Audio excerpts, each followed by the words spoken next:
Ustaz, gimana caranya supaya subuh nggak kelewat? Caranya jangan kelewat, gitu aja. Supaya tidak kelewat, ya bangunnya jangan kesiangan, bangun sebelum subuh. Gimana supaya bangunnya nggak kesiangan sebelum subuh? Disiapkan sebelum tidurnya.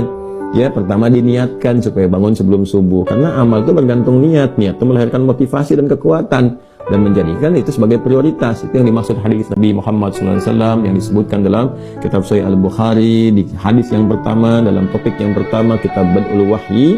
Kemudian nomor 1, an Abi Hafs Umar bin Khattab radhiyallahu taala anhu qala Rasulullah sallallahu alaihi wasallam, innamal a'malu binniyat wa innamal likulli imrin ma nawa wa man kanat hijratuhu ini lillahi wa rasuli ila Allah wa rasulihi fa hijratuhu ila Allah wa rasulih. Man kanat hijratuhu lidunya yusibuha aw imra'atin yankihuha fa hijratuhu ila ma hajara ilaihi. Ya, semua pekerjaan itu bergantung kepada niat. Niatnya maksudnya apa? 1, apakah jadi ibadah atau enggak? Ya, sekarang saya mau makan, diniatkan karena Allah supaya melahirkan energi, dengan energi itu bisa meningkatkan banyak ibadah. Maka makan itu jadi ibadah. Makanya ada doanya. Kita bacakan bismillahirrahmanirrahim sebelum makan, paling minimal, atau doa yang menyertai Allahumma barik lana fi ma razaqtana wa qina adzabannar. Nah, itu dengan doa itu jadi ibadah. Nanti makanannya berkah, menambah energi. Energi itu mendorong pada kebaikan. Itu yang dimaksud berkah pada benda. Allah berikan satu doa, di situ diajarkan oleh Rasulullah, kita bacakan, kita makan itu, di situ melahirkan berkah. Berkah itu yang melekat pada makanan dan sebagainya, itu mengarahkan pada kebaikan. Itulah barakah. Barakah itu ziyadatul khair. Karena ada orang makan nggak jadi energi, orang makan energinya nggak bisa diibadah. Ada orang minum cuma dikit, ya, tapi masya Allah kebaikannya banyak dari situ. Ya, itu namanya berkah. Nah, kembali kepada apa yang disampaikan tadi, maka niat itu yang merubah. Yang kedua, niat itu menjadikan kita lebih memotivasi. Yang pertama membedakan antara ibadah dengan rutinitas. Yang kedua, memberikan motivasi kuat. Jadi kalau orang berniat itu, niat itu di atas tekad. Jadi ada iradah, keinginan, di atas itu ada tekad, azam, di atas itu ada niat. Saya pengen haji, pengen, semua orang juga pengen. Saya bertekad tahun depan haji, itu azam namanya. Nah, saya bertekad tahun depan haji, saya siapkan dari sekarang, nabung, rencanakan, ambil cuti, disesuaikan, ya, disiapkan. Itulah niat. Ya, jadi niat itu ada iringan, ada muqaddimah, ada awalnya. Jadi kalau Anda ingin bangun, misalnya teman-teman sekalian, saya pengen bangun sebelum subuh, nggak akan kelewat. Ya, pasang itu, niatkan bismillahirrahmanirrahim, saya pengen bangun sebelum itu. Lalu atur aktivitasnya. Jangan mengerjakan perbuatan-perbuatan yang menjadikan kita lelah untuk bangun pada akhirnya.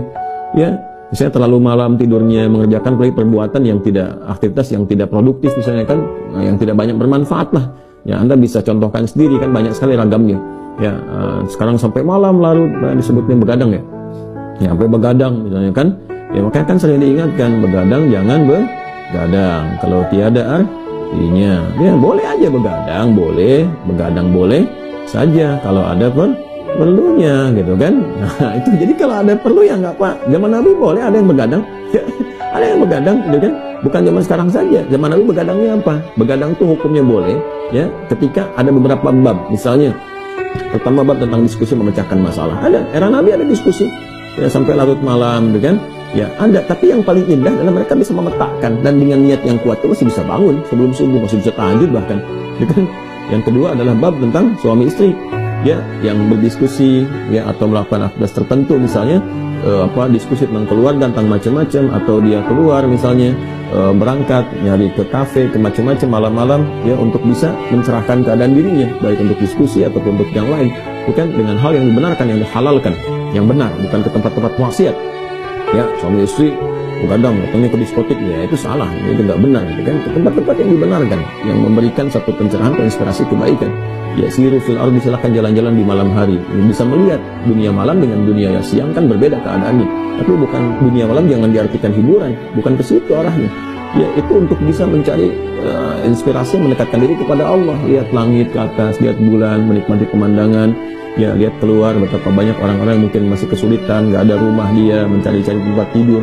Ada yang tidur di pinggiran masjid, ada yang tidur misalnya di dekat trotoar dan sebagainya. Berpikir, alhamdulillah Allah berikan kenikmatan yang belum tentu ada di posisi demikian. Lalu bagaimana dengan nikmat yang Allah lebihkan untuk berbagi dengan mereka? Itu maksudnya, ya kan? Nah, itu kurang lebih teman-teman sekalian gambarannya. Jadi diniatkan. Setelah itu apa? Niat tadi itu ada usaha, pasang alarm.